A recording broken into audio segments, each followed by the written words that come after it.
Assalamualaikum warahmatullahi wabarakatuh. Nama saya Rafiq Zaki Afifah, NIM 185211166, kelas MBS 4E. Kali ini saya akan membuat video mengenai bank dan lembaga keuangan syariah non-bank. Nah, video ini dibuat untuk memenuhi tugas akhir mata kuliah bank dan lembaga keuangan syariah non-bank. Selamat mendengarkan. Nah, pada bagian bank, saya akan membawakan materi mengenai penghimpunan dana. Saya contohkan di sini yaitu Bank Jateng Syariah. Bank Jateng Syariah menghimpun dana melalui berbagai sumber. Yang pertama partner personal, yakni penghimpunan dananya itu berdasarkan pada individu atau perseorangan. Yang kedua pada partner bisnis atau korporasi. Nah, pada partner bisnis atau korporasi di sini berarti ada kerjasama antara Bank Jateng Syariah dengan suatu instansi tertentu. Contohnya seperti Bank Jateng Syariah dengan IAIN Surakarta. Nah, kerjasama di sini bentuknya berupa pembayaran UKT mahasiswa. Jadi, ketika pembayaran UKT, itu mahasiswa dapat membayarnya melalui Bank Jateng Syariah. Kemudian, yang selanjutnya yaitu produk-produk penghimpun dana pada Bank Jateng Syariah. Produk yang pertama yaitu tabungan IB Bima. Tabungan IB Bima ini dirancang khusus untuk investasi nasabah pada masa sekarang atau masa yang akan datang dengan menggunakan akad mudharabah mutlaqah. Yang selanjutnya yaitu tabungan IB Haji. Tabungan IB Haji merupakan titipan dana nasabah secara berjangka melalui akad wadiah yat amanah, yang mana dana yang telah dititipkan oleh nasabah tidak boleh dimanfaatkan, jadi hanya ditujukan untuk pergi haji. Yang selanjutnya yaitu tabungan IB Amanah.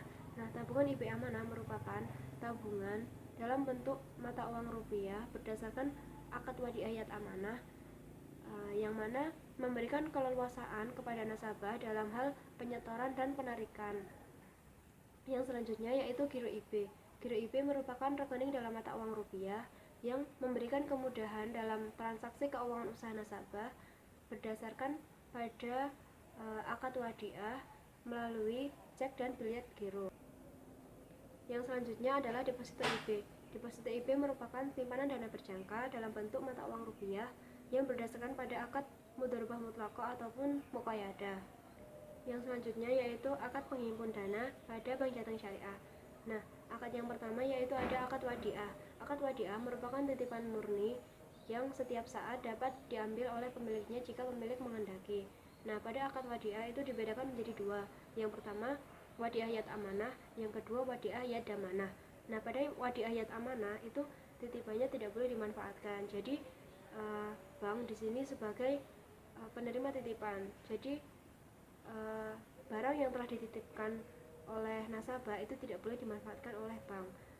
Kemudian pada wadiah yat damanah itu barang yang dititipkan boleh dimanfaatkan. Jadi bank boleh memanfaatkan barang yang telah dititipkan oleh nasabah tersebut.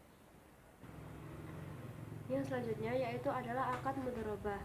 Nah, akad mudharabah merupakan kerjasama antara pemilik modal dengan pengelola modal. Nah, di sini bank sebagai pemilik modal, kemudian nasabah sebagai pengelola modal. Nah, akad mudharabah di sini juga dibedakan menjadi dua macam. Yang pertama akad mudharabah mutlaqah, yang kedua adalah akad mudharabah muqayyadah. Nah, pada akad mudharabah mutlaqah di sini tidak ada batasan mengenai dana yang telah diinvestasikan ke pengelola tadi.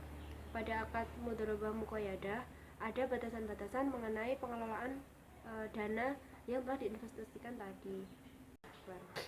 Materi yang selanjutnya yaitu lembaga keuangan syariah non-bank. Nah, kali ini saya akan membawakan materi mengenai koperasi syariah. Koperasi syariah berlandaskan pada Quran Surat Al-Maidah ayat 2 yang berbunyi wa ta'awanu 'alal birri wat taqwa wa la ta'awanu 'alal ismi wal 'udwan, yang artinya dan tolong menolonglah dalam hal kebaikan dan takwa, dan janganlah kalian tolong menolong dalam berbuat dosa dan pelanggaran.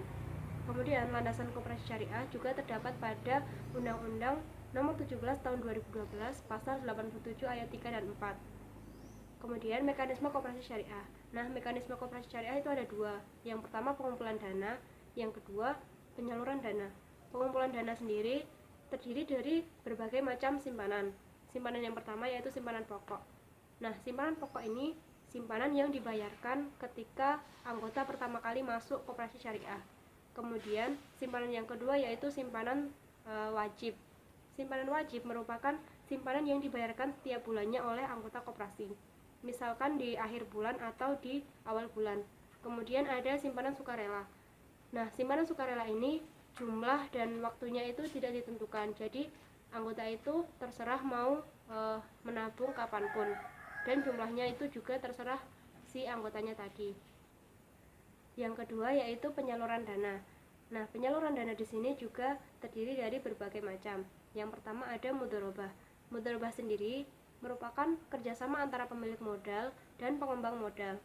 Nah, koperasi syariah di sini sebagai pemilik modal, kemudian anggotanya itu sebagai pengembang modal.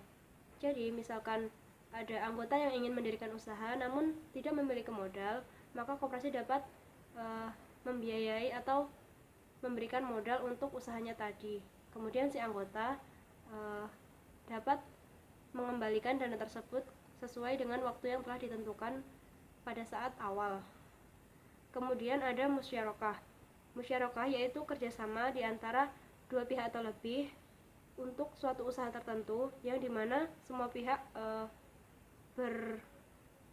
berpartisipasi dalam dana. Kemudian ada murabahah.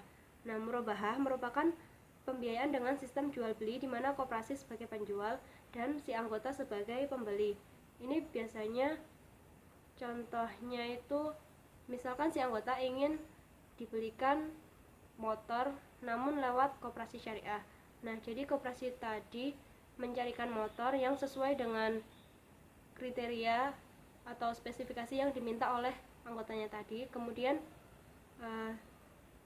memberikan harga yang ditambah dengan jasa karena telah membelikan motor tadi. Kemudian si anggota tadi membayarkan sejumlah harga yang telah ditetapkan koperasi tadi. Jadi di sini tidak ada sistem bunga, namun adanya tambahan jasa seperti itu. Kemudian ada ijarah atau sewa menyewa. Yang selanjutnya yaitu wadiah atau akad titipan. Nah, biasanya akad titipan di sini seperti sodakoh. Selanjutnya yaitu produk koperasi syariah. Nah, produk koperasi syariah itu terbagi menjadi dua macam. Yang pertama produk simpanan atau tabungan, yang kedua adalah produk pembiayaan. Nah, produk simpanan atau tabungan di sini juga dibedakan menjadi berbagai macam lagi. Yang pertama simpanan surmada. Nah, simpanan surmada ini merupakan simpanan yang bertujuan untuk mempersiapkan keberagaman kebutuhan di masa depan anggotanya. Nah, si anggota ini bisa menarik simpanan tersebut atau mengambil simpanan tersebut itu ketika kas telah dibuka. Kemudian ada si penter. Nah, si penter ini merupakan simpanan yang bertujuan untuk kebutuhan pendidikan. Jadi penarikannya hanya bisa dilakukan ketika kenaikan kelas atau tahun ajaran baru. Jadi si penter ini merupakan simpanan yang hanya dikhususkan untuk kebutuhan pendidikan saja. Kemudian ada simpanan hari raya. Nah, simpanan hari raya ini merupakan simpanan yang bertujuan untuk kebutuhan hari raya. Jadi simpanan ini juga hanya bisa ditarik ketika menjelang hari raya Idul Fitri. Yang selanjutnya yaitu simpanan hajum. Simpanan hajum merupakan simpanan yang bertujuan untuk merencanakan ibadah haji atau umrah. Nah, jadi pihak koperasi akan mendaftarkan kepada bank penerima setoran haji atau biro perjalanan umrah ketika tabungan dari si anggota tersebut telah memenuhi ketentuan pembiayaan perjalanan haji ataupun umrah. Nah, kemudian ada simpanan berjangka berencana. Nah, simpanan berjangka berencana merupakan simpanan berjenjang untuk mempersiapkan beragam kebutuhan anggota di masa depan dengan kepastian pencapaian target dana sesuai yang ditetapkan. Jadi dalam simpanan ini ada target yang telah ditetapkan di awal. Kemudian ada si prima hasanah. Nah, si prima hasanah merupakan investasi jangka panjang. Jadi si prima hasanah merupakan simpanan investasi berjangka yang bertujuan untuk perencanaan masa depan dengan waktu yang telah ditentukan. Nah, biasanya si prima hasanah ini memiliki jangka waktu 3 bulan, 6 bulan, atau 9 bulan. Selanjutnya yaitu produk pembiayaan. Nah, produk pembiayaan itu dibagi menjadi 3. Yang pertama pembiayaan tanah, rumah, renovasi rumah. Nah, pembiayaan tanah, rumah, atau renovasi rumah ini dimaksudkan ketika ada anggota koperasi syariah yang ingin membeli tanah, rumah, atau bahkan renovasi rumah, tapi modal atau uang yang dimiliki oleh anggotanya tersebut kurang atau tidak cukup, nah koperasi syariah bisa membiayai kekurangan modal atau uang tadi. Kemudian si anggota dapat membayarkannya pada jangka waktu yang telah ditentukan sebelumnya. Kemudian ada pembiayaan atas motor. Nah, pembiayaan motor ini juga sama. Jadi ketika si anggota itu ingin membeli motor tetapi uang atau modal yang dimiliki oleh anggota tersebut kurang, maka koperasi syariah dapat membiayai pembiayaan motor tadi. Kemudian si anggota dapat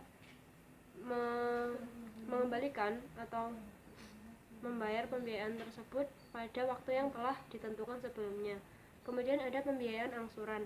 Nah, pembiayaan angsuran itu biasanya untuk kebutuhan seperti modal usaha, kemudian jasa, pertanian, kemudian ada peternakan dan lain-lain. Nah, biasanya jangka waktu pembiayaan angsuran ini berkisar 1 tahun, 2 tahun, 3 tahun, atau sesuai dengan waktu yang telah ditentukan sebelumnya. Nah, yang selanjutnya yaitu akad koperasi syariah. Nah, dalam penyaluran dana koperasi syariah tadi kan terdiri dari murabahah, mudharabah, kemudian ada wadiah, ijarah, dan lain-lain. Nah, akad-akadnya pun juga sama. Akad dalam koperasi syariah itu juga terdiri dari murabahah, ijarah, mudharabah, wadiah, kemudian ada syirkah, seperti itu. Nah, contoh akad murabahah di sini, misalkan ada anggota yang ingin membeli motor tetapi ingin dicarikan oleh pihak koperasi, maka pihak koperasilah yang mencarikan motor tersebut. Kemudian si anggota dapat membayarnya kepada pihak koperasi. Kemudian ada akad mudharabah. Nah, akad mudharabah tadi kan kerjasama antara pemilik modal dan pengembang modal. Nah, di sini pihak koperasi itu sebagai pemilik modal. Jadi koperasi itu memberikan modal kepada anggotanya untuk misalkan mendirikan usaha atau mendirikan apa yang modalnya itu dapat berkembang seperti itu. Kemudian